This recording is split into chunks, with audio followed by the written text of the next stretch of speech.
الحمد لله نحمده ونستعينه ونستغفره ونؤمن به ونتوكل عليه ونعوذ بالله من شرور أنفسنا ومن سيئات أعمالنا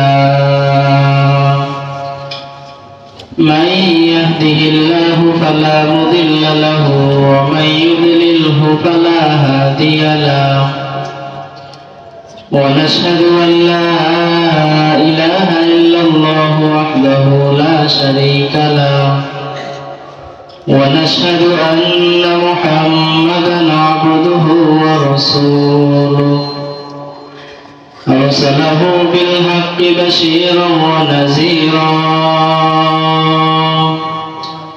وداعيا إلى الله بإذنه وسراجا منيرا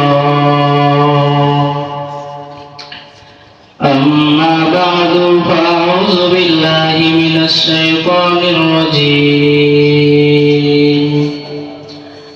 بسم الله الرحمن الرحيم سبحان الذي أسرى بعبده ليلا من المسجد الحرام إلى المسجد الأقصى الذي باركنا حوله لنريه من آياتنا إنه هو السميع البصير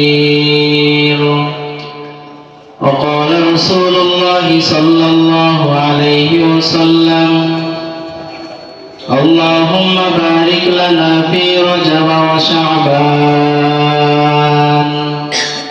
وبلغنا رمضان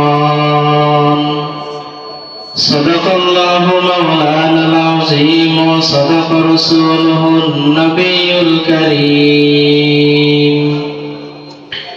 ونحن على ذلك لمن الشاهدين والشاكرين والذاكرين والحمد لله رب العالمين اللهم صل على محمد وعلى آل محمد كما صليت على إبراهيم وعلى آل إبراهيم إنك حميد مجيد اللهم بارك على محمد وعلى آل محمد كما باركت على إبراهيم وعلى آل إبراهيم إنك حميد مجيد سبحانك لا علم لنا إلا ما علمتنا إنك أنت العليم الحكيم الحمد لله রব্বুল আলামিনের কাছে অসংখ্য অগণিত শুকরিয়া যে আল্লাহ পাক রব্বুল আলামিন আমাকে আপনাকে দ্বীনের নিসবতে দাওয়াত ও তাবলীগের নিসবতে কোরআনে কারীমের নিসবতে পবিত্র জুমার দিন রব্বুল আলামিনের ঘরে সর্বপ্রথম হাজিরা দেওয়ার তৌফিক দান করেছেন এর জন্য সবাই বলি আলহামদুলিল্লাহ। আমাদের মতো অনেক মানুষ ছিল, রব্বুল আলামিন তাদের থেকে যাচাই করে বাছাই করে মহব্বত করে ভালোবেসে আমাদেরকে পবিত্র জুমার দিন রব্বুল আলামিনের ঘরে আসবার তৌফিক দান করেছেন এর জন্য অন্তর থেকে আবার বলি আলহামদুলিল্লাহ।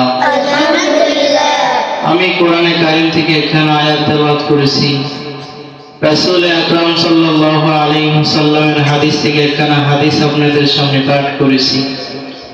রব্বুল আলামিন যদি আমাকে তৌফিক দান করে অল্প সময়ের মধ্যে কোরআন ও হাদিস থেকে দু-চারটা কথা বলবো ইনশাআল্লাহ। রব্বুল আলামিন পবিত্র কোরআনের মধ্যে বলেন সুবহানাল্লাযী আসরা বিআবদিহি লাইলাম মিনাল মাসজিদিল হারাম ইলাল মাসজিদিল আকসাল্লাযী বারাকনা হাওলাহু লিনুরিয়াহু মিন আয়াতিনা إنه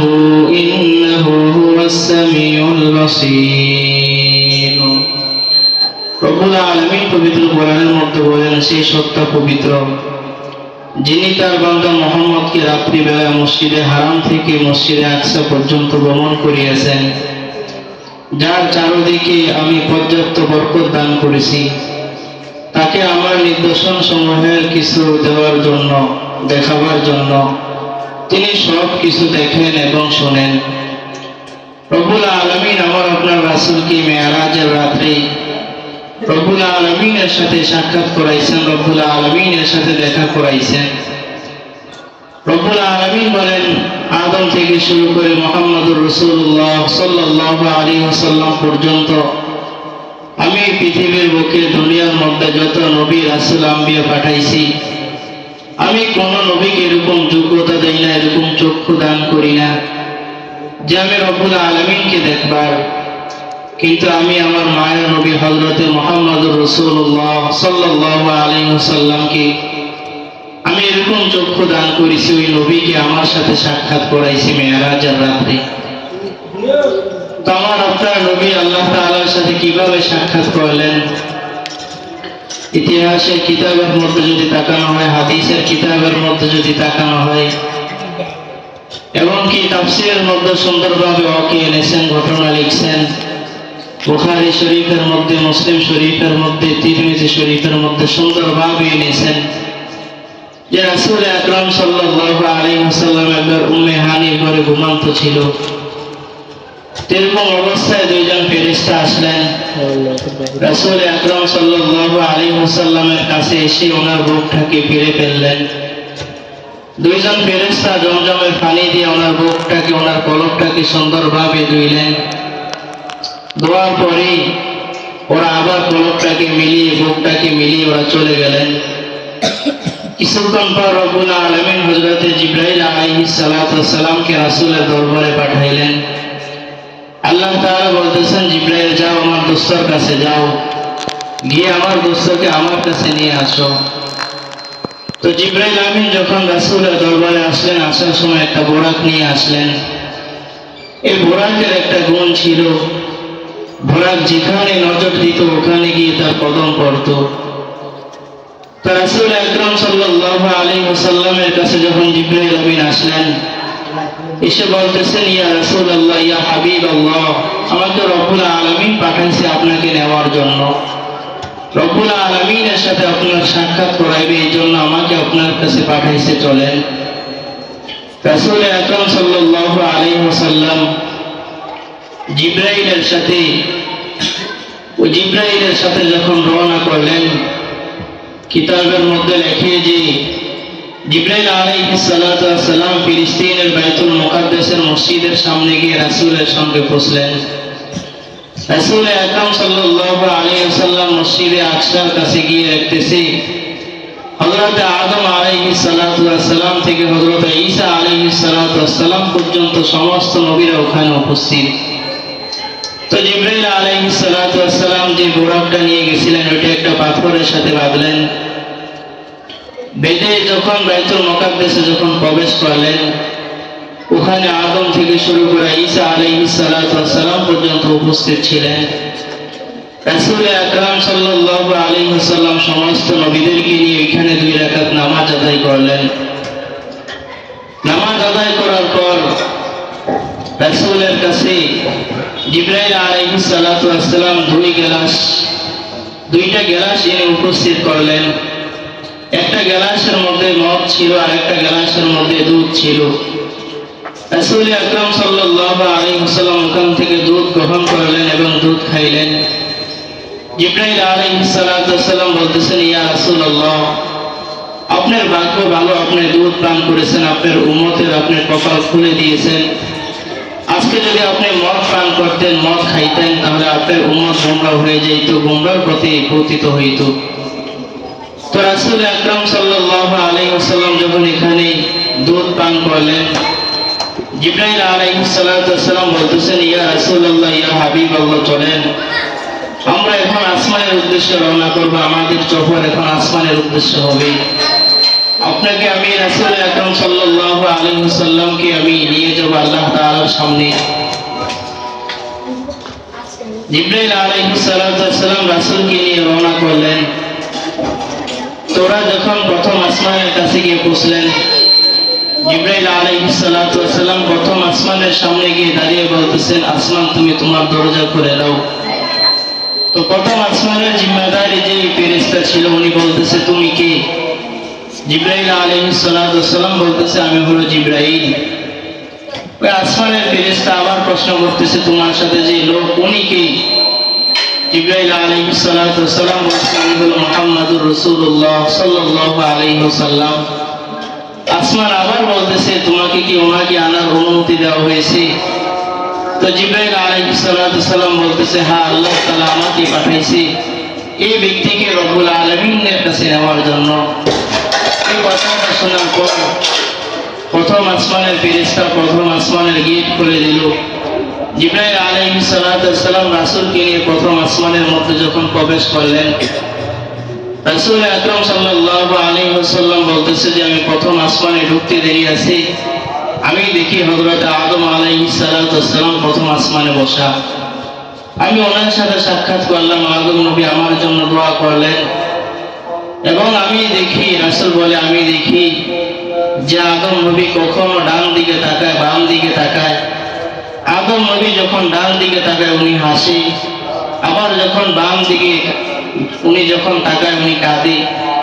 আমি জিবরাইল আমিনকে প্রশ্ন করলাম, জিবরাইল, আমার বাবা আদম যখন ডান দিকে তাকায় উনি হাসে, বাম দিকে যখন উনি তাকায় কাঁদে, এটার কারণ কি? তো জিবরাইল আলাইহিস সালাতু ওয়াস সালাম বলতেছে, আল্লাহর রাসূল শুনেন, আদম নবী যখন ডান দিকে তাকায় উনি ওনার ছেলে সন্তানদেরকে দেখতে পায়। ডান দিকে যে সন্তানগুলো আছে ওরা হলো জান্নাতি, আর বাম দিকে যখন তাকায় উনি কাঁদে, বাম দিকে ওনার ছেলে সন্তান আছে ওরা হলো জাহান্নামী, এই জন্য উনি কাঁদে।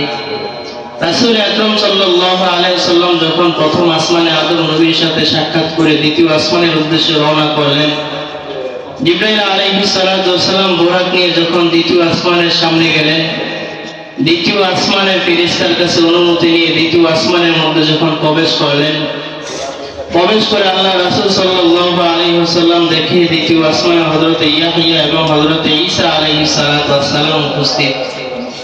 রাসূল আকরাম সাল্লাল্লাহু আলাইহি ওয়াসাল্লাম তাদের সাথে কথা বললেন, মুসাফা করলেন। ওরা রাসূল আকরাম সাল্লাল্লাহু আলাইহি ওয়াসাল্লামের জন্য দোয়া করলো এবং বলতেছে, ইয়া রাসূলুল্লাহ, আপনি আমাদের জন্য দোয়া করবেন। জিবরাইল আলাইহিস সালাতু ওয়াস সালাম যখন রাসূলকে নিয়ে তৃতীয় আসমানের উদ্দেশ্যে রওনা করলো, তৃতীয় আসমানে পৌঁছে দেখে হযরত ইউসুফ আলাইহিস সালাতু ওয়াস সালাম ওখানে উপস্থিত। রাসূল আকরাম সাল্লাল্লাহু আলাইহি ওয়াসাল্লাম যখন ইউসুফ নবীর চেহারার দিকে তাকালেন, রাসূল বলতেছে, ইউসুফ, মনে হয় রব্বুল আলামিন তোমাকে দুনিয়ার অর্ধেক সৌন্দর্য দান করেছে। ইউসুফ আলাইহিস সালাতু ওয়াস সালাম এত সুন্দর ছিল। জিবরাইল আলাইহিস সালাতু ওয়াস সালাম আবার রাসূলকে নিয়ে চতুর্থ আসমানের উদ্দেশ্যে রওনা করলেন। রাসূল আকরাম সাল্লাল্লাহু আলাইহি ওয়াসাল্লাম বলেন, আমি যখন চতুর্থ আসমানে পৌঁছলাম, ওখানে আমি গিয়ে দেখি আমার ভাই ইদ্রিস আলাইহিস সালাতু ওয়াস সালাম উপস্থিত। আমি ওখানে ইদ্রিস নবীর সাথে কথা বললাম, উনি আমার জন্য দোয়া করলো। জিবরাইল আলাইহিস সালাতু ওয়াস সালাম আবার রাসূলকে নিয়ে পঞ্চম আসমানে গেলেন। ওখানে গিয়ে রাসূল বলতেছে, আমি দেখতেছি আমার ভাই হারুন আলাইহিস সালাতু ওয়াস সালাম পঞ্চমে উপস্থিত। আমি ওনার সাথে কথা বললাম, উনি আমার জন্য দোয়া করলেন, আমি ওনার জন্য দোয়া করলাম। জিবরাইল আলাইহিস সালাতু ওয়াস সালাম বলতেছে, আমি যখন ষষ্ঠ আসমানের উদ্দেশ্যে রওনা করলাম, রাসূল আকরাম সাল্লাল্লাহু আলাইহি ওয়াসাল্লাম ওখানে গিয়ে দেখতেছে মুসা আলাইহিস সালাতু ওয়াস সালাম চতুর্থ আসমানে। রাসূল আকরাম সাল্লাল্লাহু আলাইহি ওয়াসাল্লাম মুসা নবীর সাথে কথা বললেন। মুসা আলাইহিস সালাতু ওয়াস সালাম রাসূলের জন্য দোয়া করলেন। রাসূল সাল্লাল্লাহু আলাইহি ওয়াসাল্লাম যখন ষষ্ঠ আসমানে মুসা নবীর সাথে কথা বলে ষষ্ঠ আসমানের উদ্দেশ্যে রওনা করলেন, ওখানে গিয়ে দেখতেছে আমাদের আদি পিতা হযরত ইব্রাহিম আলাইহিস সালাতু ওয়াস সালাম।